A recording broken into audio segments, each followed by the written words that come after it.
Mr. Chipmunk, how are you today? I am doing wonderful, sir. All right. Now you've got, so everybody can see, your head is under the pads here and you're kind of facing the wall.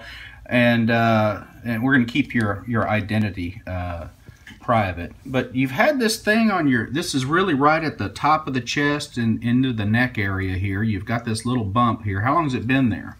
As long as I can remember, since I was probably 7 or something. Okay, so a long time, huh? Yes, sir. And you said it's drained before and had kind of a foul smell to it. Yes, and it's kind of pasty. Kind of pasty, creamy white color maybe? Or yeah, almost yellowish. Yeah. She had an alien coming out. Yeah.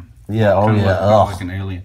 All right, so we're going to take this off for you, and along the way, if you feel any pain, you're going to tell us, right? Yes, sir. And we won't do anything, but I mean, if you tell us, at least we'll know. Yeah, we'll know. Well, that's fair enough. Yeah. Just for the record. Just for the record. So, all right. So I have an injection here for you. We're going to inject right over the top of that thing and on the sides, and see if we can't make it a little bit numb for you. Gonzo's got some cold spray, so you're going to feel a cold, wet stuff going on there first.